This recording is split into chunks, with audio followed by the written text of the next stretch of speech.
Olá, boa noite a todos. Que prazer dar início a este último painel do segundo dia do mês da advocacia. Um painel que vai tratar da advocacia do amanhã. Inovação, empreendedorismo e gestão já foram os temas dos primeiros dias desse mês da advocacia. E que honra, que orgulho poder participar desse evento e principalmente desse painel com grandes estrelas aqui presentes hoje. Hoje nós vamos estar falando sobre a advocacia do amanhã e já adianto a todos que estão aqui presentes e que estão assistindo essa palestra que sentem nas suas cadeiras, sentem no seu lar, fiquem à vontade, porque nessa palestra eu posso dizer para vocês que nós não vamos sair com nenhuma solução. A advocacia do amanhã não é realmente algo que a gente tenha como uma resposta para o futuro. E eu gostaria de falar um pouco aqui sobre os palestrantes de hoje, claro que depois a gente vai fazer a leitura de cada um, do que cada um faz efetivamente, mas eu coloquei esse painel e eu me inspirei a colocar esse painel porque são pessoas que, de certa maneira, me fizeram me inspirar nesse projeto que a OAB de Santa Catarina está fazendo na gestão do presidente Rafael Warren. Um projeto de mudança da advocacia, um projeto de transformação dos profissionais que exercem essa profissão. E de em algum momento da minha vida, esses três caras que estão aqui presentes hoje me inspiraram. Me inspiraram na criatividade, na pessoa do Alex Lima, me inspiraram na parte educacional, na transformação do profissional, na pessoa do Eric Nibo, e me inspiraram no empreendedorismo e na ligação ligada à tecnologia e inovação, na pessoa do Bruno Feldson. Então, de antemão, eu já quero agradecer a todos a presença aqui nesse painel. Quero dizer que eu estou muito honrado de estar aqui e espero que a gente consiga aí atingir esse debate no alto nível que tanto a gente quer. Então, sem mais delongas, eu já quero inicialmente cumprimentar a todos e falar um pouquinho já diretamente com o Alex. Como eu disse para vocês, o Alex me inspirou desde o início nessa questão ligada à criatividade. Quando a gente falava em transformação digital, lá vem o louco do Alex falando sobre criatividade. Pedro, não é mais a transformação digital que as entidades precisam realizar. A gente precisa agora trabalhar a criatividade. Criatividade na essência. E aí vem o Fórum Econômico Mundial e diz: uma das habilidades do futuro é a criatividade. Então, eu costumo dizer que, além de criativo, o Alex é um futurista. Então, Alex, bem-vindo. É um prazer enorme ter você aqui. Como eu disse, é uma inspiração para todos nós nessa parte ligada à criatividade. Você não é advogado, né? Mas eu vou fazer uma leitura breve do que você efetivamente é, para depois a gente bater um papo. Alex foi fundador da Globo, uma empresa que já executou mais de 400 projetos. Mistura estratégia com criatividade, faz vários projetos que geram algum reconhecimento, escreveu livros, produziu teatros, atleta, co-criou algumas startups, idealizou e concretizou alguns programas de aceleração e auxiliou a construir ambientes de inovação pelo país. Atendeu os 4 continentes, posicionou projetos em grandes entidades do Estado, como Fiesc, a CAT, a CIF e Sebrae. É um TED Talker, líder do Dia Mundial da Criatividade, faz palestras sobre estratégia, inovação, é professor de MBA e co-idealizador do Movimento Transformação Criativa, um projeto realizado por ele, que ele vai contar um pouquinho para a gente. Mas, Alex, conta um pouquinho para a gente. Como é que essa questão da criatividade pode modificar a profissão e de que maneira também você tem tratado isso dentro das profissões do futuro? E não só o advogado, não limitado só ao advogado, o profissional em geral, diante de toda essa transformação. Bem-vindo. Meu caro, primeiro, boa noite a todos. É uma grande honra estar aqui. Estão me ouvindo bem? Então, tá tranquilo? 100%. Tá? Beleza. Uma grande honra estar aqui. Pedro, muito obrigado pela apresentação. Me parece até muito mais bacana do que eu sou, na verdade, quando eu escuto isso. Eu mesmo que mandei para você, né? Uma própria propaganda minha mesmo, enfim. Meu caro, eu comecei publicitário, é a minha primeira formação, depois me formei em marketing e nisso eu abri minha empresa, e nesse processo de abrir minha empresa, eu acho que a parte de criatividade vem desde o processo de formação, como publicidade, e na década de 90, quando eu me formei, era basicamente na mão e nas ideias que a gente trabalhava, né? Não tinha nem computador, então era meio que fazer o processo braçal. E nisso eu me vi empreendedor. No momento que eu abri em Florianópolis a minha empresa, que tem há 17 anos já. E nesse momento eu junto a parte de gestão com a parte criativa. E eu começo até em 2005, 2006, não sabendo nada de gestão, absolutamente nada de gestão, misturar a parte criativa com a gestão. E a gente começava ali, sem querer, totalmente sem querer, a fazer um processo novo de trabalho. Então, a gente tinha, naquela época, em 2006, 2007, trabalhando com a gente palhaço, trabalhando com a gente sociólogo, advogado, se fosse o caso. Então, de acordo com, em 2006, de acordo com como eram as características do nosso projeto, a nossa equipe crescia e diminuía ao longo do tempo. Então, nisso, a gente já foi trabalhando não só com a criatividade como produto, mas criatividade como forma. E vendo que outras empresas, a internet não era essa maravilha toda, então a gente não tinha tanta referência, mas vendo que outras empresas, principalmente no Brasil, também começavam a surgir com perfis muito próximos, assim. Então a gente foi aprendendo junto com uma galera que trabalhava de outra forma, e nesse processo de aprender a gerir equipes criativas, que não é tão fácil assim, e aí você pode imaginar que uma criatividade, uma ideia não vai brotar, então tem todo um processo para fazer com que aquele resultado chegue no final.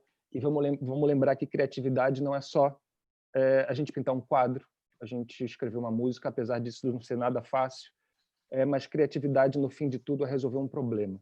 Então, quando a gente fala de resolver um problema, ao longo dessa jornada inteira, a gente não ficou fazendo a parte estética, a publicidade, nada disso, mas a gente ficou resolvendo o problema e aprendendo a cada novo ciclo de resolver um problema. Era um aprendizado que a gente tinha, e desse aprendizado, sem saber que hoje em dia facilmente é entendível que nesse processo de testar e validar, a gente estava criando um método. Então tem esse método na empresa há 10 anos já, um método de regrar o processo criativo. E desse método, a gente aqui em Florianópolis, por exemplo, se a gente botar em Santa Catarina, grande parte das empresas de inovação já passaram pela empresa que eu fundei para se repensar e se reposicionar, e de forma estratégica, não é só estética, mas mais do que estratégica. E quando a gente fala de estratégica, é dinheiro, é entrada em mercado, é resolução de problema, é alterar fluxo de processo e modelo de negócio de empresa pequena a empresa gigantesca, não importa, mas a gente está falando, no final de tudo, criatividade como ferramenta de resolução de problema. E, em cima disso, eu não trabalho na minha empresa que eu criei tem 3 anos já, então ela anda sozinha, ela tem a autonomia dela como um organismo vivo, ela anda sozinha. E hoje, você falou de transformação criativa, hoje eu estou num projeto que eu me orgulho bastante, chamado Transformação Criativa, nesse processo da gente sempre estar trabalhando com futuros ou cenários futuros para a empresa, para pesquisar modelos de negócios, roteiros, estratégias.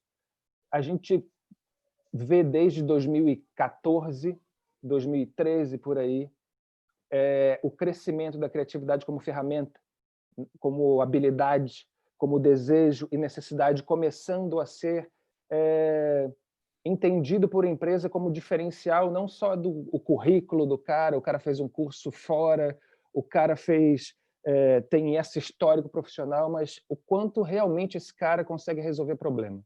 Então, analisando por esse viés, e vendo o comportamento de empresa e tal, e a gente já percebendo isso há muito tempo, em 2017, eu fiz uma palestra, e nessa palestra daí eu apresentei o primeiro modelo de conceito de transformação criativa, no momento onde começava a se falar sobre transformação digital, e normal e óbvio, maravilhoso, mas transformação digital não começa agora, começa um tempo bem atrás, mas torna-se hype no momento de 3 anos atrás e começa a se espalhar o que transformação digital vai vir e todo mundo tem que fazer, e as empresas, e levantar bandeiras, enfim. Quando começa a fazer isso, e quando começa todo mundo já saber, a gente sabe que não é mais uma tendência, porque já foi e já passou. Então, já está acontecendo. O primeiro episódio de Transformação Criativa, aliás, o teaser antes, que ele virou, o Transformação Criativa é uma websérie, ele começou como uma websérie, o primeiro episódio fala sobre isso. Se a sua empresa não está incomodada com transformação digital, não é nem... É porque ou ela já está muito na frente, porque já sanou o problema, ou se ela acordou agora para isso, cara, cuidado, porque vai vir uma onda aí que a gente não está nem entendendo onde a gente está, mas vai vir uma mais interessante ainda, que nesse processo a gente começa a identificar um outro viés, não só a transformação digital como importante, também importante, mas tão importante quanto a transformação criativa, porque é do indivíduo que a gente começa a falar. E do indivíduo, e não falo do poder do indivíduo, mas do indivíduo se reconhecer como valor, sim, em outros processos que ele nem se via antes. Por exemplo, um cara estuda para ser advogado hoje, ou ele entra na faculdade hoje para ser advogado, daqui a 5 anos ele testa para ser, daqui a 5 anos, vamos deixar que está tudo certo, ele entra na OAB. Cara, já o direito já não é mais a mesma coisa que ele está entrando agora. A velocidade é completamente diferente. E eu vou falar sobre direito olhando isso, mas eu vou falar também sobre negócio, porque o direito também é um negócio. Então, a gente tem que olhar dessa forma. Então, no processo de transformação digital, que já tem visto lá atrás, muito lá atrás, para você estar antecipando, vem um outro processo, que é o de transformação criativa, onde o direito, que da minha imagem aqui, está valendo muito mais do que a minha empresa inteira, que eu criei com 17 anos, há 17 anos atrás, entendeu?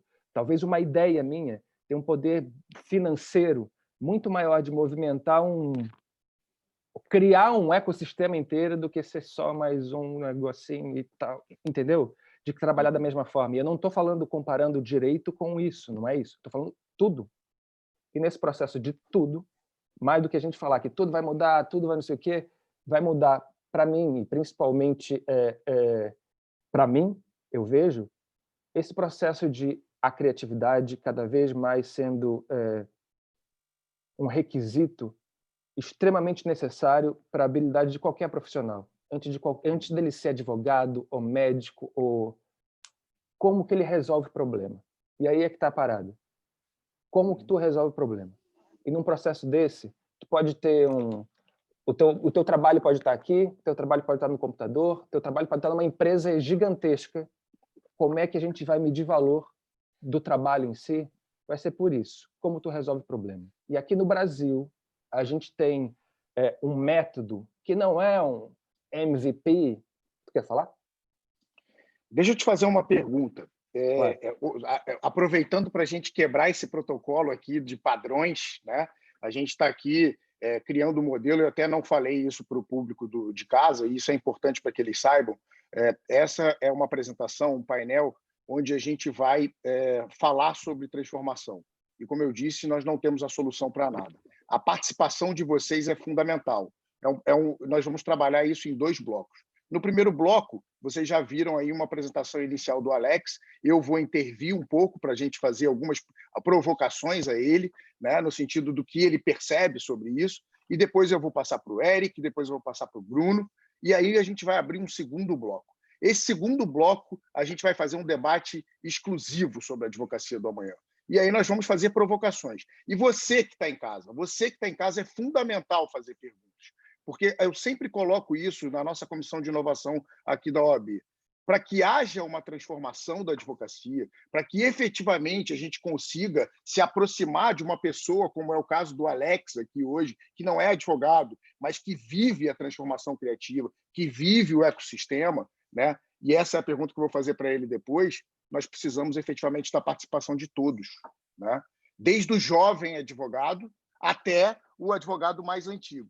E a provocação que eu quero te fazer, Alex, porque eu já ouvi você falar sobre isso, é o seguinte: maravilha, temos aí algumas ferramentas fundamentais, que é a transformação criativa, esse auxílio que nós temos que estar vinculados na condição de advogado, agora falando, né? A tecnologia, efetivamente, o trabalho repetitivo já não é mais uma realidade, porque o robô pode fazer isso para a gente, né? E, obviamente, uma coisa que eu penso é o seguinte: o advogado é criativo, só que ele não consegue ser criativo na sua gestão.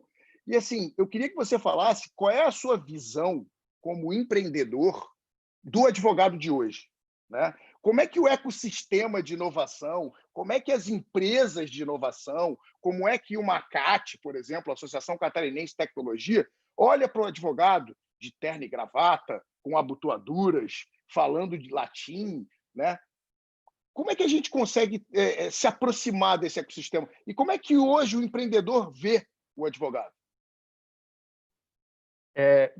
Uma coisa, eu falo muito, pessoal. Então eu saio e falava, por favor, Pedro, me interrompa mesmo. E eu olhei para o relógio aqui e falei, cara, eu já passei quanto? 40 minutos? Então eu não quero ficar falando muito.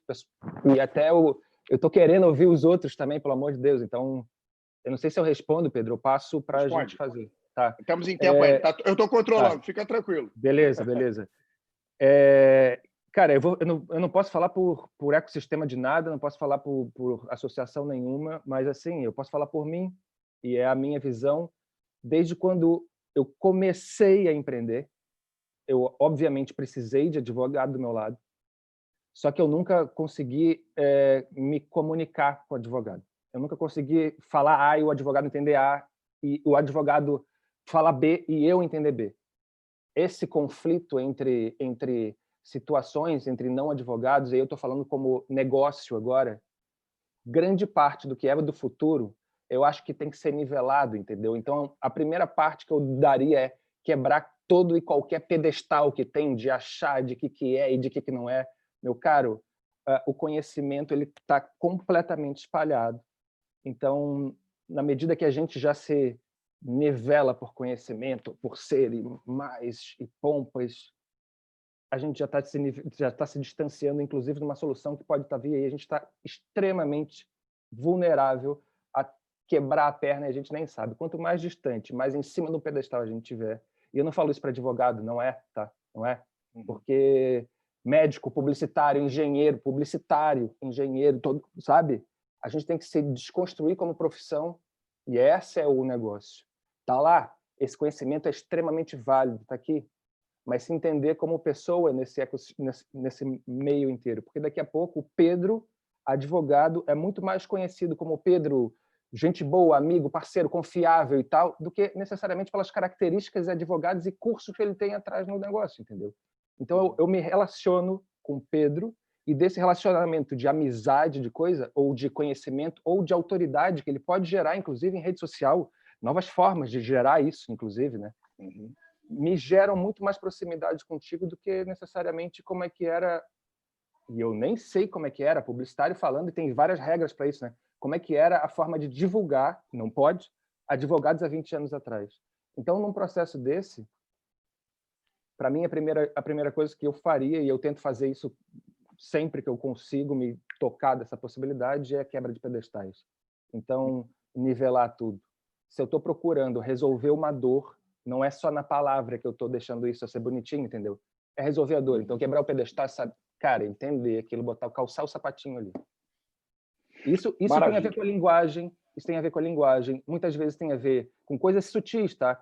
Com vestimento, com vocativos, sabe? Com formas de apresentar, com formas de se relacionar, cara, com um contrato que é feito, sabe? Todo esse processo de facilitação de relações, que, na minha visão, é um advogado que tem que fazer, ele tem que se repensar como esse processo está sendo entregue de uma outra forma.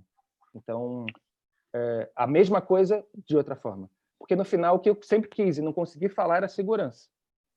Sabe? Era isso, eu precisava de uma segurança. E o outro lado não me entender, e eu não consegui que ele entender, ele talvez não me passasse, porque ele... Enfim. Então, o que eu acho é isso, tentar nivelar. Maravilhoso, Alex. Bom, agora a gente passa para uma segunda etapa, porque eu vou falar da minha segunda inspiração aqui, que é o amigo Eric Nibo, e já vou fazer assim uma fala sobre ele, né? Porque o Alex é a parte de criatividade e mais essa visão de quem não é advogado, né, gente? Eu acho que é aí que está a grande diferença desse ponto. E isso, assim, vamos perceber efetivamente o que um possível cliente está falando da nossa profissão como um todo. E aí eu conheci o Eric, né? Eu conheci o Eric num evento chamado Advogável Mundo Novo, que nós fizemos no ano passado, né? Um evento fantástico que tentou realmente quebrar essas amarras da advocacia. E aí eu falei, poxa, eu não sou o único, assim como depois eu fui conhecer o Bruno, né? Eu falei, nossa, não sou o único advogado que pensa dessa forma, né? E eu gosto muito, assim, de várias falas do Eric, mas uma das coisas que mais me inspiraram foi no Direito da Startup, num capítulo que ele diz o seguinte, e aí, muito ligado ao que o Alex está falando, quer dizer, a importância do advogado para o ecossistema de inovação, especificamente, né? Porque o que ele coloca nesse capítulo? Ele coloca dizendo o seguinte, que os grandes ecossistemas de inovação do mundo, Vale do Silício, Singapura, Israel, eles têm um desenvolvimento importante muito devido à vontade do advogado em transformar o direito para aquele direito da startup, especificamente, né? E essa fala é muito interessante. E aí, Eric, eu já falo de você, né? Além de tudo isso, dessa tua ligação com as startups, né? De ser cofundador da Bits Academy, coordenador do curso de Direito de Startup do INSPER, autor do livro Direito da Startup, Poder dos Algoritmos, advogado pela Fundação Getúlio Vargas, ex-gerente jurídico da EasyTax, que foi uma das gerências jurídicas mais inovadoras desse país. Me conta um pouquinho dessa tua trajetória, como você também, como um advogado, alguém que, de certa maneira, também já advogou de forma tradicional, chegou onde chegou e conseguiu aí transformar o teu modelo para essa realidade que o Alex colocou no início. Muito bem-vindo, uma boa noite, meu caro. Boa noite, pessoal. Acho que eu concordo bastante com o que o Alex falou ali do pedestal. Então, comecei minha carreira assim que eu me formei. Na verdade, antes de formar, né, como estagiário, entrei num escritório grande e lá tinha essa coisa do ego lá em cima, era um sistema de castas. Então, estagiário só fala com estagiário, júnior só com júnior, pleno com pleno. E aí você chegava a ter o cúmulo de elevador só para sócio, porque sócio não se misturava com o resto. Então, fiquei 9 meses lá e não gostei dessa cultura e resolvi sair. Já fui procurar o outro lado, que eram as empresas, né? Nas empresas, eu sempre busquei estruturas pequenas, porque era onde eu acreditava que podia fazer uma diferença. Numa estrutura muito grande, você acaba seguindo muito processo, né? E aí você não se diferencia, você perde a sua identidade para conseguir seguir processo. E era isso que eu tinha percebido nesse primeiro escritório onde eu atuei, que é muito orientado pelos processos internos, para evitar erro, para manter a marca do escritório, etc. Só que aquilo não fazia sentido para mim. Então eu fui para empresas e em empresas eu comecei a ter muito contato com negócios mesmo, não mais só a área de direito. Então, nessas empresas, o corpo jurídico vinha para viabilizar operações, né? Então, aí a gente começava a pensar como que a gente vai fazer isso aqui que o CFO está querendo fazer, ou que o CEO está querendo fazer, ou que o COO, né? Então, para quem não conhece essas nomenclaturas, é o presidente da empresa, ou a diretora financeira, ou a diretora de operações. Então, era esse o motivo do jurídico estar ali, era viabilizar essas empresas. E aí, fui para fundo de investimento. Lá em fundo de investimento, acabei tendo uma outra visão também de quem tem dinheiro, né? E está apostando em outros negócios. E lá no fundo era uma outra visão, então, muito mais cauteloso de garantir que as empresas estão cumprindo com o que foi determinado para elas. E foi de lá que eu fui pescado aí pela EasyTax para criar o departamento jurídico global deles. Então, eram mais de 30 países onde a gente atuava na época, e a ideia era criar essa estrutura jurídica que até então não existia. E lá eu tive que me virar, porque durante 3 meses era só eu. Depois dos 3 primeiros meses, aí veio um estagiário. Lá pelo 6º mês, pude contratar uma júnior. Daí, lá, depois de 1 ano, pude contratar mais uma pessoa. Essa pessoa saiu em 1 semana, porque não aguentou. E aí, depois que a gente contratou mais uma advogada. Então, era um time de 3 pessoas no final. Depois, contratamos um advogado na Colômbia. Então, assim, gerir 30 países com 4 pessoas, sendo que uma eu ainda dividia com outro país, aí era muito difícil. Então, a gente tinha que se virar, porque não tinha dinheiro para gastar no jurídico. Tradicionalmente, o jurídico é entendido como uma área que não vai gerar dinheiro, né? Mas a gente conseguia, de alguma forma, gerar valor, não só pelo trabalho que a gente estava fazendo, mas a gente tentava, de alguma forma, justificar a nossa existência por meio de métricas. Então, numa empresa que não tem dinheiro, você tem o orçamento muito limitado, você começa a tentar criar formas de aparecer lá dentro. Então, a gente começou a orientar nosso trabalho por métricas. Acho que essa foi o primeiro grande aprendizado. Então, a gente precisava mostrar quanto que a gente conseguia limpar de contingenciado, né? Então, quando você tem possíveis riscos ou ações, etc., e você tem auditoria externa, você sempre tem risco contingenciado. Então, você fala, ó, existe um risco, a gente precisa guardar isso aqui no balanço, caso dê algum chabu, a gente tem essa grana aqui para fazer frente a isso. Aí a gente começou a tentar limpar ali os riscos prováveis, remotos, possíveis, etc., começava a mostrar os resultados de algumas ações que a gente fazia para mostrar que as métricas melhoravam. Então, a gente começou a ver que depois que a empresa fazia uma campanha de promoção, a gente sabia, daqui a 30 dias vai enxurrada de reclamação. Então, aí a gente já conseguia começar a analisar algumas coisas que iam acontecer com dados. Então, lógico, de uma forma bem rudimentar, tá? Não é nada de, nossa, analytics e tal, você transformar informações em dados mesmo. Então, a gente sabia, bateu uma campanha, daqui a 30 dias vai ter enxurrada de reclamação, vamos já preparar o time de operações e o time de atendimento para responder. A gente vai ficar de retaguarda.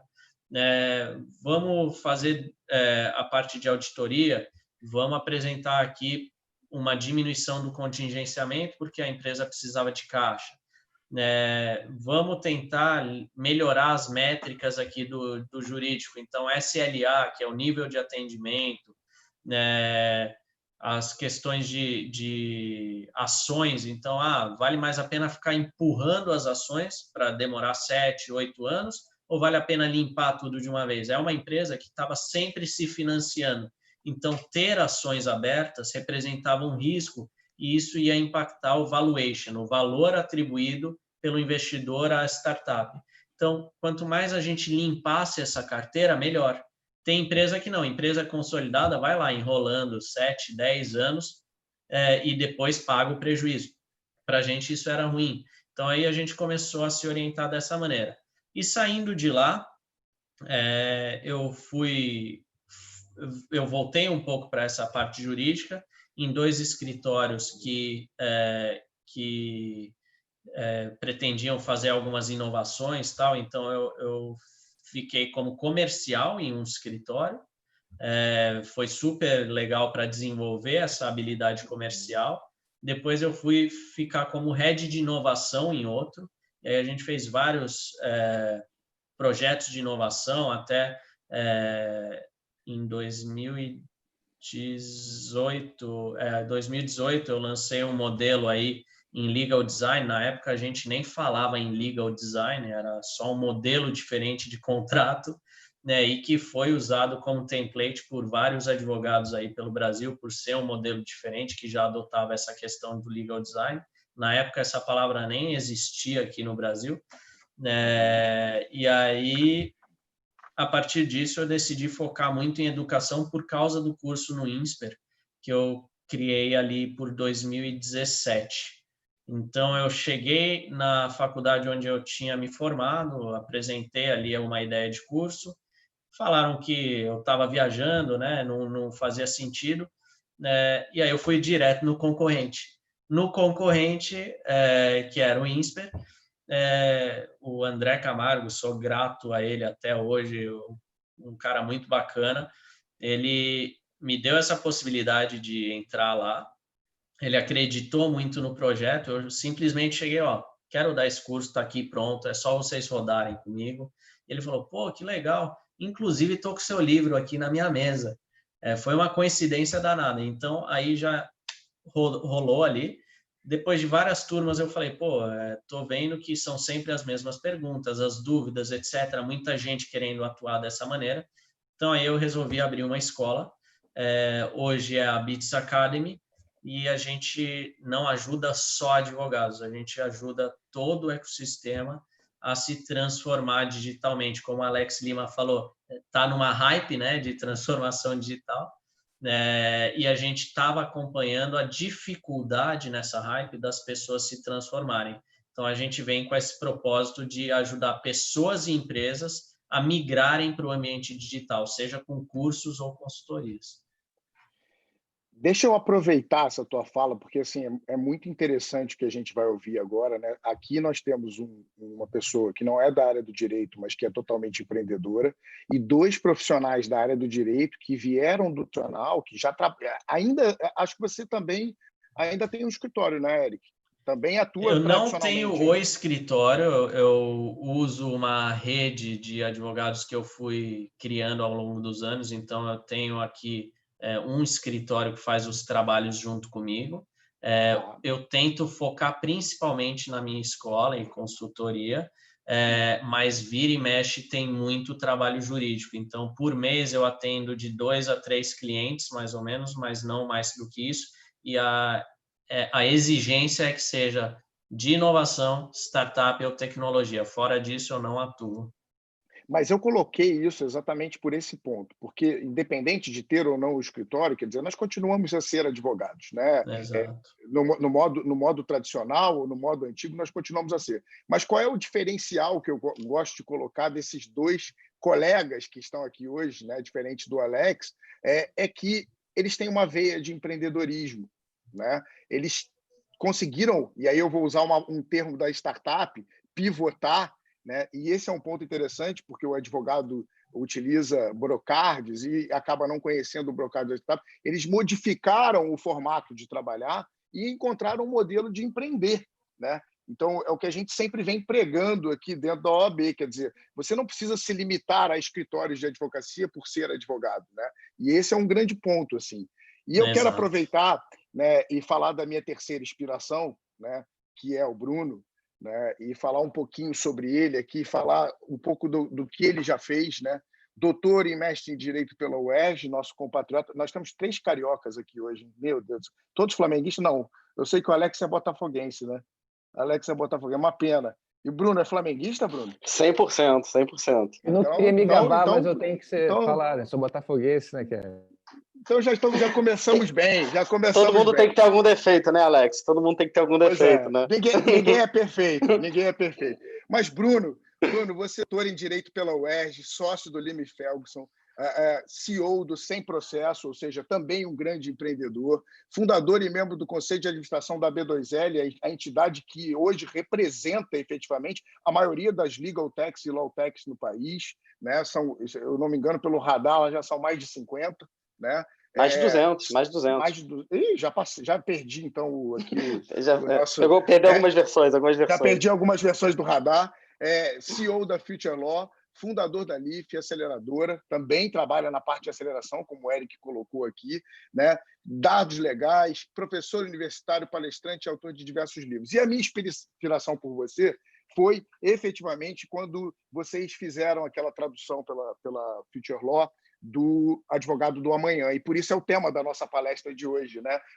Eu confesso para vocês que eu não sou muito favorável aos temas advogado 4.0, porque se a gente quer falar de uma transformação de advocacia, efetivamente, nós não podemos nos vincular a um número 4.0, parece uma máquina, né? Eu acho que a advocacia do amanhã, o advogado do futuro, a transformação da advocacia, talvez sejam termos um pouco mais próprios para a nossa realidade, porque, mais do que tudo, o advogado é criativo, e aí ele utiliza a criatividade naquilo que ele faz, né? Quem melhor do que o advogado para encontrar soluções criativas para uma litigância judicial?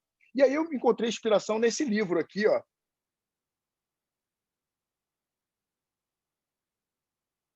Deu uma travada para mim ou para todo mundo? Cara, travou numa parte boa que é o livro, né? Então, travou. Então, eu acho que já aproveita, Bruno, e vamos tentar fazer aqui enquanto ele volta. Se apresenta aí, cara. Bom, Alex, puxou aí. Então, Pedro, não sei se você está nos ouvindo aí, mas vamos continuar aí que a audiência está vendo. Queria agradecer ao Pedro, foi tudo combinado aqui, que a gente ia divulgar o livro, aí ele congelou a imagem com o livro na mão. Então, para quem não conhece, Advogado da Manhã, cara, agradecer aí ao Pedro, ao convite, tá aí com o Alex, o Eric, é um prazer aí estar com todos vocês. Pena que o Pedro está congelado, espero que ele volte em breve. Basicamente apresentar, né? Falar um pouco sobre como é que eu cheguei aqui. Então, como o Pedro levantou a bola ali, eu sou advogado, então, como acho que a maioria da audiência aqui que está ouvindo, me formei na UFRJ, na Federal do Rio, comecei a advogar. Em 2010 montei um escritório, então hoje o Lima Feigelson está completando 10 anos aí de estrada. A gente começou numa área super tradicional, que era mineração, infraestrutura, recursos naturais, talvez um ambiente de menor inovação que a gente possa supor. Em 2011, quando eu comecei o mestrado na UERJ, comecei a advogar muito com empresa de tecnologia e propriedade intelectual, e comecei a entrar nesse mundo de startup, o que foi um baque, né, para quem vem da mineração. A idade média de um advogado minerário é de 70 anos, o mais novo deve ter uns 68. Então, você é super novo, você sai do mundo de mineração tradicional, chega no ambiente de startup. Eu lembro que um dos primeiros trabalhos que a gente fez foi comprar uma empresa de startup, um menino de 24 anos, o cara assumiu uma diretoria de uma empresa. Eu falei, cara, não sabia nem que isso era possível. Que isso para mim era uma coisa, cara, na empresa de mineração, 24 anos você não pode fazer nada. E me encantei nesse mundo, comecei a advogar, mas até 2016 eu era eminentemente somente advogado. Em 2016 eu fundei o Sem Processo, que é uma plataforma de acordos, que a gente conecta advogado para reduzir os conflitos no mundo. Hoje somos mais de 50 pessoas, a gente atende as grandes empresas do Brasil no setor, temos muita tecnologia desenvolvida, e a partir daí comecei a andar nesse mundo, né? A gente criou a palavra Lotec, não existia aí na época que a gente começou, até uma discussão, o Eric deve lembrar nas primeiras discussões aí da B2L, 2 advogados, 3 opiniões, então a gente não sabia nem qual era o nome do que a gente estava criando de tecnologia com direito. Tinha galera que era favorável a Legal Tech, a gente era mais favorável a Lotec, a B2L ganhou essa proporção, então foi uma associação que começou num grupo do WhatsApp. Hoje tem mais de 200 associados Lotec, mais de 500 associados, advogados, os maiores escritórios do Brasil estão lá. Depois eu criei a Future Law, que o propósito é educar o mercado jurídico. Então, a gente teve em 2019 mais de 3 mil alunos. Esse ano a gente já passou disso com os cursos online, né? A gente era uma escola que ficava ali em São Paulo, na Faria Lima, e hoje a gente se digitalizou. E a partir daí fui desenvolvendo. Então, desenvolvi a Dados Legais, que é uma solução ligada a essa lei de LGPD, a Logile, que é uma plataforma de metodologia ágil para advogado. Criamos a Life, que é uma aceleradora. Então, eu estou em muitas frentes ligadas a inovação e direito. Retorna a bola aí para o Alex, nosso apresentador aí, botafoguense.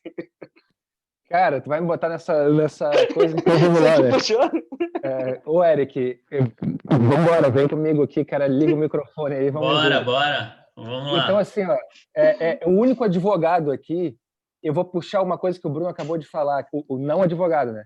Vou puxar alguma coisa que o Bruno acabou de falar. Na verdade, tu botou, o Eric também, botou uma série de cartas na mesa, tudo que tu já foi e que tu está sendo agora, né? Você se considera um multipotencial ou advogado?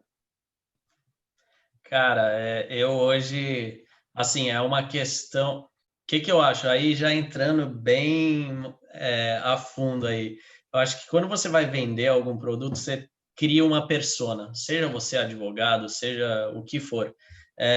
E se eu crio essa persona de advogado, hoje eu não vou conversar com os meus clientes. Então, para mim, eu acho que eu entraria na questão do multipotencial. Eu acabei me descobrindo em vendas, então desenvolvi uma metodologia de vendas. A gente até treina empresas e pessoas com essas metodologias, então descobri que eu sou muito bom nessa área. Eu também foco muito nessas questões de tecnologia, então algumas estratégias de tecnologia que geralmente não são utilizadas, e também direito. Então eu acho que sim, tem esse multipotencial, e também a questão da autodidática. Eu acho que isso é muito importante, a gente ter essa habilidade, que eu acho que é ela que garante que você tenha essas diferentes habilidades. Ô Bruno, eu como não conheço a área jurídica. Me permita se eu errar, mas sem processo, ela hackeou o sistema jurídico? Cara, a gente contribui. Engraçado essa palavra. Tem um movimento que é o Legal Hackers, que é super legal. O Brasil é a maior comunidade dos Legal Hackers no mundo. É super bacana. Imagino que até muita gente que está ouvindo aí. Eu sou do Legal Hackers do Rio, participei pouco, mas participei semana passada do Legal Hackers aqui de Santa Catarina também, mas não me lembro qual que era a cidade, com a Marília. Cara, sei lá, vou me lembrar que é muita live que a gente participa. Cara, é engraçado, eu acho que sim, né? Uma vez eu tava falando isso com o departamento jurídico, o cara falou assim, cara, hacker, não usa essa palavra do mundo jurídico, então o mundo jurídico ele tem todo a gente tem que tomar muito cuidado com as palavras que a gente utiliza. A gente no Sem Processo começou de maneira eu nunca pensei em criar uma empresa, a gente criou porque a partir de uma dor, como você bem colocou, Alex, então o Cadu, que é meu cofundador, ele queria entrar com uma ação judicial contra uma empresa de telefonia, eu fui lá, fiz o acordo e a partir daí a gente escalou e hoje, cara, a gente trafegou ano passado mais de 3 bilhões na plataforma. Então eu não vejo como hacker no sentido positivo, e eu entendo dessa forma, mas a gente está contribuindo. O Brasil é o país que tem o maior número de processos. E é engraçado, os advogados, quando vêm sem processos, falam, putz, vou perder. E, cara, hoje os advogados são os maiores fãs da plataforma, porque a plataforma é exclusiva. Pô, nessa pandemia aí, o que teve de advogado que fez acordo e conseguiu receber honorário, que ia demorar anos na justiça. Então, eu acho que a gente contribui muito com o ecossistema, assim, é o que a gente busca fazer. Então, Isso que é hackear, né, cara? Isso que é hackear, de verdade. Nesse sentido, sim. Eu interpretando dessa forma, eu concordo. Pô, parabéns. O que mais, cara? Cadê o Pedro? Meus amigos, Pedro voltou aí. Então, voltei. A tecnologia derrubando a inovação, né? Então, aqui tivemos um problema de internet, mas com certeza já foi resolvido.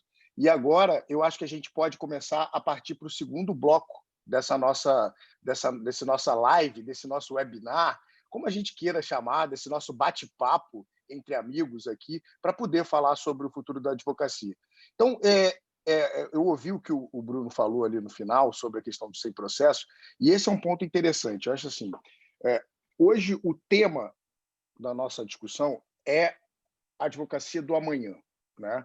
Mas mais do que isso, o futuro da nossa profissão, né? O futuro da profissão de quem foi lá na graduação há tempos atrás, ou então quem está na graduação hoje pensando, não, eu quero ser advogado, né? Eu quero me tornar advogado. E claro, a gente está colocando aqui pessoas, e principalmente o Eric e o Bruno, né, que são dois profissionais do direito que já perceberam essa transformação, que hoje são empreendedores. Eu até depois quero fazer essa pergunta, o que vale mais, ser empreendedor ou ser advogado? Né? Porque uma das coisas que a gente percebe aqui são essas amarras hoje que a advocacia tem. A gente costuma dizer isso com toda abertura, com toda tranquilidade nessa gestão do presidente Rafael Warren, porque o advogado, de certa maneira, continua atuando com medo, né? Recentemente, uma discussão absurda, grande, sobre advogados que se posicionam em live, né? E alguns advogados considerando aquilo captação ilegal da advocacia, né? E isso realmente, ao meu ver, não é uma crítica que eu faço, mas é uma demonstração de medo, efetivamente, dos nossos profissionais, daquelas pessoas que efetivamente atuam com a advocacia porque não conhecem a realidade do futuro, não conhecem a realidade da internet. Eu costumo dizer que a pandemia, de certa forma, ajudou a acelerar esse processo, né? Quem diria um evento como esse, dessa magnitude da OAB de Santa Catarina, totalmente online, cada um na sua casa, eu caio da internet, volto daqui a pouco, né? O Alex puxa o assunto para ele, o Eric também assume o comando, quer dizer, isso seria inviável se não houvesse a pandemia. Né? A gente teria feito um evento presencial. Infelizmente, vocês não conheceram as ostras de Santa Catarina, mas quem sabe futuramente, né, já estão convidados aí os dois a conhecer as nossas belezas turísticas. Né? Mas, de qualquer maneira, eu sempre divido isso, e eu quero saber se vocês concordam comigo, que para que a gente possa realmente falar do futuro da advocacia, da nossa profissão, e aí eu coloco também Ministério Público, Judiciário, né, todos os profissionais do direito, eu acho que a gente precisa passar por uma mudança educacional.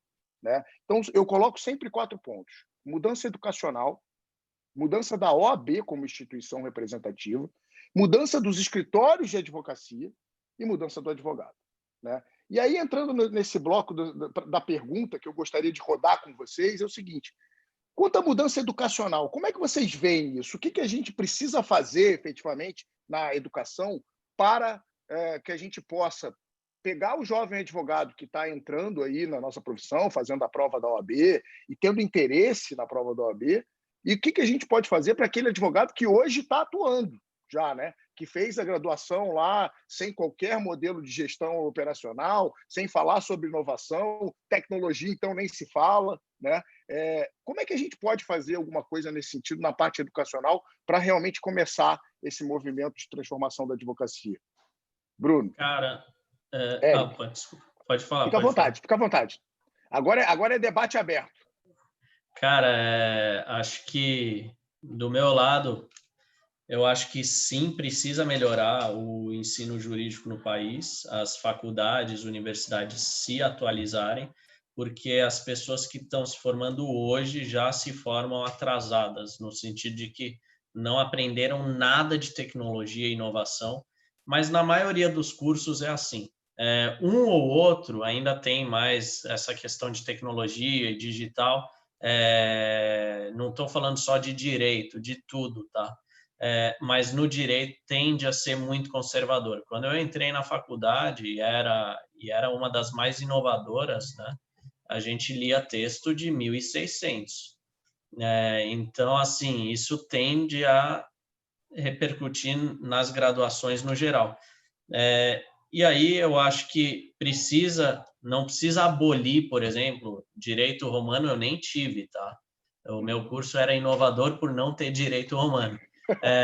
Mas, assim, não digo que precisa abolir as matérias, mas pelo menos ensina as que não estão ensinando hoje.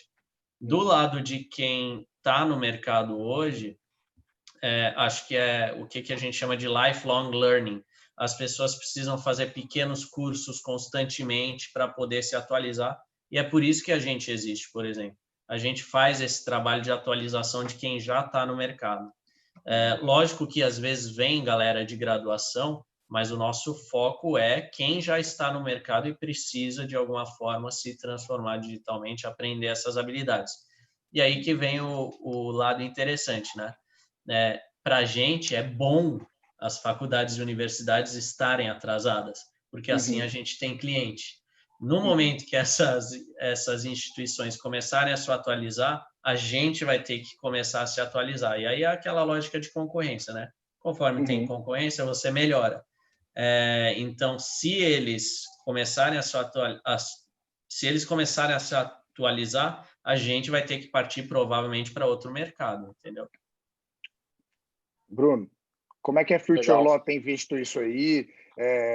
A Future Law também é uma entidade que é muito ligada a essa capacitação do advogado do futuro, né? Vários cursos interessantíssimos aí. E mais do que isso, uma fala que o Eric colocou até para conectar. Eu vejo que, principalmente para o advogado que está atuando hoje, né, é o que a gente chama aí da soft skills, né? Habilidades com velocidade. Porque o profissional do futuro ele tem que estar pronto para a transformação, pronto para a mudança, como o Alex falou no início da nossa palestra aqui, a qualquer tempo. Quer dizer, o que eu estudei ontem já não vale amanhã. Né? A questão de dados, a velocidade é muito grande. Né? Hoje eu já vi algumas entidades aí trabalhando, por exemplo, programação para advogado. A FGV, se eu não me engano, já tem um curso de Python para advogado. Né? Como é que a Future Law tem visto isso? De que maneira que vocês têm proposto isso dentro do mercado? E como é que a gente pode fazer essa transformação por meio da educação? Legal, Pedro, super interessante. Cara, eu tive algumas vezes em Santa Catarina pessoalmente e tem até umas palestras online, algumas delas eu falo que os eventos seriam online, só que eu falava que seria em realidade virtual, não falava que ia ser em Zoom. Mas se a galera quiser ver aí no YouTube, é essa previsão. Cara, eu acho que tem algumas coisas, né, nessa questão de ensino. Eu vou te falar que eu sou pendular em relação ao meu racional. Eu acho que, como todo mundo, a gente tem um paradoxo, né? Então, eu vou fazer algumas análises que talvez ajudem a gente a refletir. O primeiro ponto, eu acho assim, a gente tem uma metodologia do século XIX, professores do século XX para o desafio do século XXI. Então, isso é fato. A faculdade de Direito tradicional, a grade, ela fala pouco de gestão, fala pouco de contabilidade, fala nada de marketing, então, assim, já é uma grade com pouco conteúdo. E aí você imagina o seguinte, então o cara que sai da faculdade de Direito, já que ele não tem todos esses outros conhecimentos, ele deve sair bom em Direito. A verdade é que não, porque a maioria das pessoas aprende muito pouco. O Brasil é o país que tem o maior número de faculdades de Direito, mais de 1.500. Se você somar todas as faculdades do mundo, não dão o número de faculdades no Brasil, e a gente forma profissionais com uma baixa qualidade. Faculdade de Direito é uma coisa que vende muito. É um curso barato de se fazer, quem não tem advogado na família tem expectativa, o menino, a menina com 17 anos, gosta de história e geografia, o Alex deve ter quase pensado em Direito em algum momento ali da publicidade, o pai e a mãe dele falam assim, cara, não faz publicidade não, meu filho. Meu irmão cara. Tá vendo? O Alex se salvou, porque devia ser o cara mais rebelde, é o cara que tá melhor na família, com certeza, melhor que o irmão dele. Isso.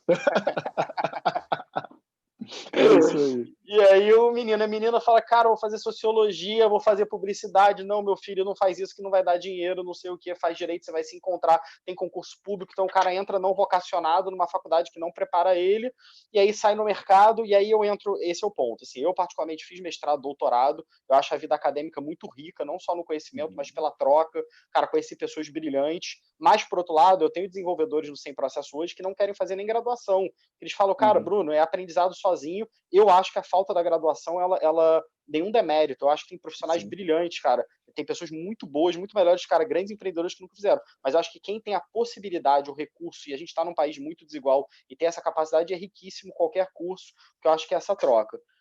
Então, eu acho que está tendo essa discussão, acho que o que o Eric falou desse aprendizado contínuo, a gente acredita muito na Future Law em nanodegrees, então a gente tem muito essa visão, a gente nunca quis se institucionalizar até hoje, fazer um curso de pós-graduação, porque tudo fica muito velho, muito rápido. Eu escrevi um livro em 2016, que o Eric também participou aí, sobre regulação de novas tecnologias, a gente estava discutindo se podia Uber, não podia Uber, então assim, cara, você pega o livro hoje, cara, ele é completamente anacrônico e a tecnologia anda numa velocidade, eu vejo hoje, a gente vai publicando, as coisas vão ficando antigas.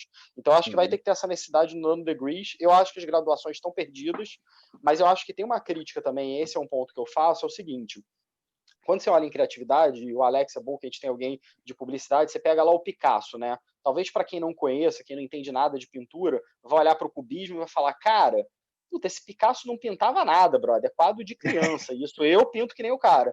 Só que o Picasso, meu irmão, era um cara que com 14 anos de idade, ele pintava que nem um realista, cara, e ele desconstruiu aquilo. Então eu acho que muito do processo da inovação, ele pressupõe você ter conhecimento. Então eu defendo, a gente no escritório, cara, eu recebo, centenas de currículos. Eu adoro quando é uma pessoa com mindset inovador, criativo, mas, cara, a pessoa que leu grandes clássicos, cara, você só pode ser uma pessoa interessante se você é interessada. Então eu acho que você tem que ter uma bagagem cultural para criar, senão você não sai daquele senso comum, você replica. Então acho que pode parecer paradoxal, mas eu acho que o advogado da manhã, ele é profundo em conhecimento e com uma cabeça descontraída e com uma leveza, por mais contraditório que isso possa parecer. Só fazendo concordo muito com a fala do Bruno, Pedro, porque, cara, eu bato nessa tecla todo dia com o pessoal aqui da empresa, repertório. Então, se você não tem repertório, você não consegue desenvolver nada, você não consegue pensar além, você só vai replicar, como o Bruno falou. Não, e isso é bem colocado, porque assim, eu notei algumas falas do Bruno e tua, Eric, até do Alex também, porque alguns temas vêm surgindo aqui, né, nesse nosso debate na parte educacional. Um ponto que a gente sempre trata aqui dentro da OAB de Santa Catarina quando a gente fala de inovação, e principalmente de tecnologia, parece, de alguma forma, que a gente está afastando o tradicional, afastando o antigo, né, o advogado mais antigo. E eu quero dizer para vocês que existem advogados antigos que são muito inovadores, né, que tem uma capacidade de transformação inacreditável. E eu posso falar de uma pessoa que é com quem eu sempre falo, que é minha avó. Né? Minha avó é uma advogada que tem 89 anos, 55 de advocacia, né? Mas que hoje tem Instagram, Facebook, fala no e-mail, né? E que se comunica pelas redes sociais e tal. Então, quer dizer, eu acho que essa mistura, essa miscigenação entre o advogado mais antigo, que passou por momentos da advocacia dos mais piores da história desse país, né? Momentos em que o Estado Democrático de Direito efetivamente não existia, né?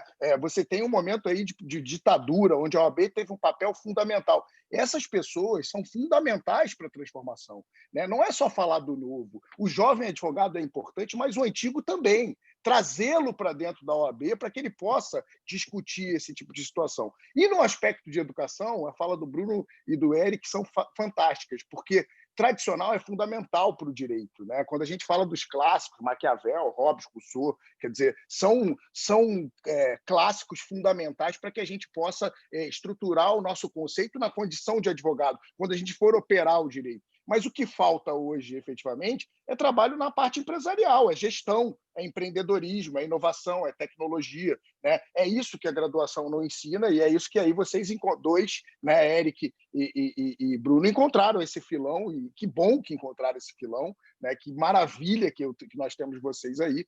E mais, aí eu queria que o Alex tivesse essa visão aí na parte de educação, porque como eu falei, a gente tá criando modelos de educação interessantes, grandes, expressivos, mas eu acho que existem outras educações que o Alex pode trazer aqui, que são educações mais simplificadas, na parte de criação, de repente estimular a criatividade de uma maneira que não é sentar numa cadeira de sala de aula, mas sim conviver com outra realidade, né, Alex? O que você acha sobre isso?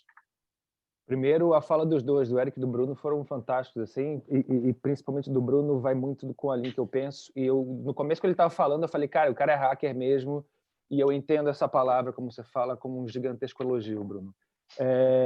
Na parte de educação, eu não vou falar da parte de educação jurídica, que eu desconheço, mas eu acho que a falência da educação como um todo não é uma novidade para ninguém, e não na parte do direito. Não à toa, e graças a Deus, empresas como a de vocês dois estão surgindo exatamente para que mude esse processo, e o processo, como o Eric falou, de lifelong learning, por exemplo, uma aula como essa, que está rolando por aqui, cara, isso aqui, quantas aulas de faculdade eu teria que ir para ficar dormindo lá para ter acesso a algum potencial desse? Então, não é que só a educação está ruim o processo, é porque de fato está explodindo o negócio inteiro e vai mudar, cara. Hoje eu aprendo em podcast, hoje eu aprendo em Spotify, listas de músicas que alguém selecionou para mim para eu aprender alguma coisa, sabe? Então, há formas de aprendizado completamente diferentes, que um dia foi no texto de 1600. É bom saber que já existiu e, porra, me deu a curiosidade de saber o que é isso, né? Olha só como é que é. E aí eu vou tentar costurar um pouco do que todo mundo estava falando ali, que quando o Pedro falou que a indústria 4.0, o advogado 4.0 parece muito máquina, porque porque essa é real. 4.0 é a industrialização e a maquinalização de tudo. Agora a gente olha o Japão, e quando a gente fala de futuro, a gente quer falar futurismo, vamos ver o que o Japão, a sociedade japonesa, que é uma das mais tecnológicas do mundo, está falando sobre a sociedade que ela quer para o futuro. E aí eles pegam a sociedade 5.0, que é a sociedade da imaginação, a sociedade do pensamento, a sociedade de trabalhar com a cabeça. A educação está aí para mudar essa forma de trabalhar com a cabeça. Não é que é questão que o cara é velho ou antigo. Cara, a cabeça dele está adaptada a um sistema novo que vai estar acontecendo. Um sistema, nesse momento, um software que está acontecendo. Desde fazer negócio, a aprender, a comprar um negócio no supermercado e que vai mudar. Andar de carro vai mudar, galera. Vamos botar isso. E não quero trazer questões futuristas, não é isso. Está mudando. E a gente está vendo, como você falou, acelerada por esse processo. E aí, quando na parte de educação, não adianta. Esse dado que no mundo inteiro, juntando as faculdades, não dá no Brasil de direito, cara, isso é absurdo, entendeu? E mais absurdo ainda é pensar o seguinte, eu vou ser mais um, entendeu? Aí é que a gente pega. Eu vou ser mais um, e nesse processo, a criatividade é peça-chave da parada, porque eu volto a falar, o publicitário eu não sou há muito tempo, sabe? Eu tenho no diploma ali. Ô, Bruno, ele odeia ser chamado de publicitário, tá? Não é que eu odeio, é porque o modelo de negócio da publicidade, assim como o do advogado em muitos dos casos, só que da publicidade veio antes, pessoal. Então, eu não sou advogado, mas talvez eu vim do futuro para falar o seguinte, morreu o modelo de negócio da publicidade. O Edward chegou aí, né? E já morreu faz muito tempo. Esse é o negócio. Era o 20% de comissão e tal, era o agenciamento, e era... Pedágio, né? Publicidade, era isso. Não faz sentido, cara. Não faz sentido. E uma outra coisa, e na conversa com o Pedro, eu acho que vale aqui levantar, e eu falo no maior carinho do mundo, mas sendo polêmico, Cara, isso vai acontecer também com associações, vai acontecer também com federações, vai acontecer também com grandes órgãos, vai acontecer também com outras maneiras de se relacionar que estão envolvidas só em si. Se a gente não trabalhar em hub, se a gente não aprender de certa forma, de todas as formas possíveis, se a gente não for, como a gente brincou aqui, né, multipotencial, de primeiro, antes de ser advogado ou médico, é claro que essa bagagem é riquíssima e que faz diferente você de outro, entendeu? Como o Bruno falou, né, repertório. Criatividade é repertório, cara, é acumular repertório e saber ligar ponto. Advogado tem uma, na minha visão, tá? E aí vem uma admiração pela profissão. Aprendi a ver assim, tem um acúmulo de repertório ao longo da sua jornada como profissional que é de invejar um publicitário que vive e aprende a acumular repertório. É isso que a gente faz. E desse ponto, cara, isso daí, o advogado em si tem uma vantagem, na minha visão, gigantesca frente a qualquer outro se ele desamarrar um pouquinho. Por exemplo, um advogado escrevendo deve ser uma coisa linda. Em vez de falar comigo que eu nunca entendi, maluco, escreve e talvez dali saia uma coisa absurda, sabe? Saia não sei. Voltando aqui, o Transformação Criativa, eu nunca gravei nada. Eu nunca editei nada, nunca fiz nada. Eu fiz uma websérie. Cara, não sabia. Vambora, se joga. E olha que louco, cara. Como negócio, isso é mais rentável do que aquela minha outra empresa que eu falei em menos de um tempo. Então, assim, algo que eu não fazia ideia. A minha mulher, que é engenheira, não fazia ideia que era capaz de fazer. Algo que 6 meses antes de acontecer era impossível da gente imaginar, muda de uma hora para outra com a possibilidade de ver oportunidades. Então, assim, independente de ser um advogado, as oportunidades estão mudando e a forma de se relacionar com elas estão mudando. Tendo diploma ou não tendo diploma. Esse é um ponto fundamental aqui dessa parte educacional, né? Uma coisa que eu sempre coloco aqui, e a gente já tem que olhar para o mercado nesse sentido, né? Empresas que são as maiores empresas do mundo hoje, como Apple e Google, não contratam mais a pessoa por ser doutor, por ter um doutorado. Não que isso não seja importante, né? Mas ela contrata pessoas que resolvem problemas, né? Pode falar, Alex. Desculpa te interromper.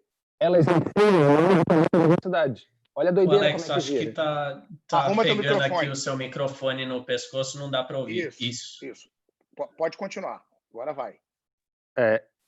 Tá, melhorou ou não? Muito. Tá. E assim, ó, e elas ensinam, inclusive, muito mais do que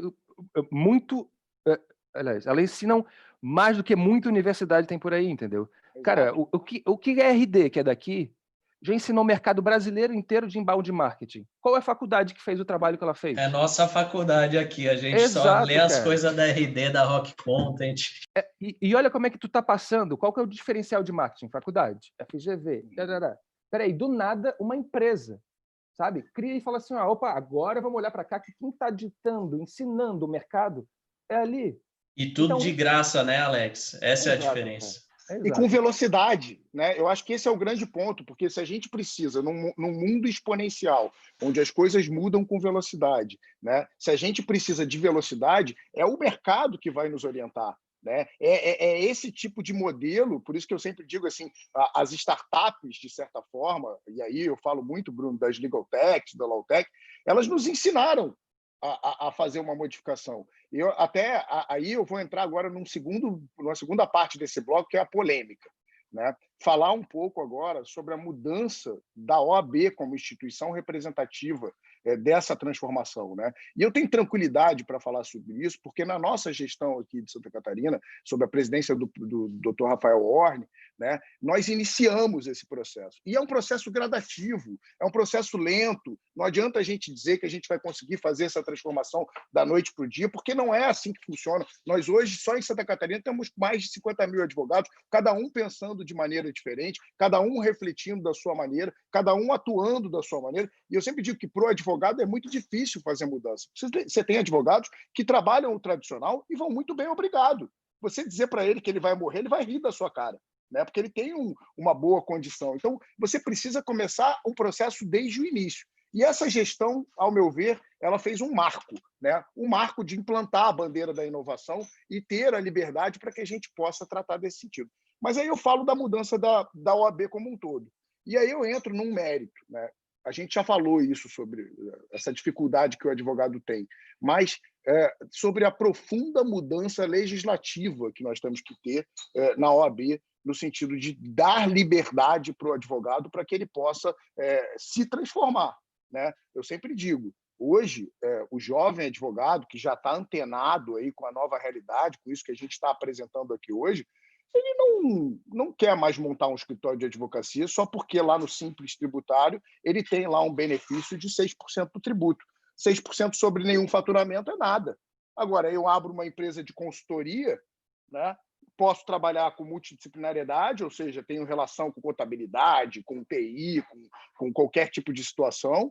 Eu posso fazer propaganda, eu posso fazer marketing com qualquer liberdade, e eu posso prestar serviços de consultoria que não estão vinculados diretamente inerentes à advocacia.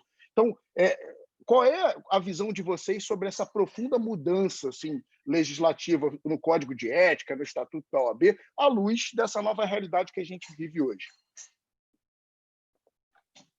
Cara, eu acho que, pergunta super legal, Pedro. Eu acho que Santa Catarina é uma prova disso. Eu acho que, com certeza, o que você está falando da gestão. Eu vejo isso também engraçado, né? O que você fala do advogado. Nós, advogados, nós somos neofóbicos. A gente tem medo da inovação. A gente não é neofílico. Se o advogado fosse neofílico, ele não usava terno e gravata e abotoadura, que é uma roupa que todo mundo usava na década de 50. Não é que o advogado criou essa vestimenta porque ele é inovador e ficou para ele. Não, o mundo inteiro deixou de usar e ele ainda está usando, daqui a pouco está caindo e todo mundo vai cair junto. Então, a gente não criou o latim. O latim é uma língua morta que a gente continuou a utilizar por conta da base do direito romano. Então, o direito ele é o último bicho na cadeia tecnológica.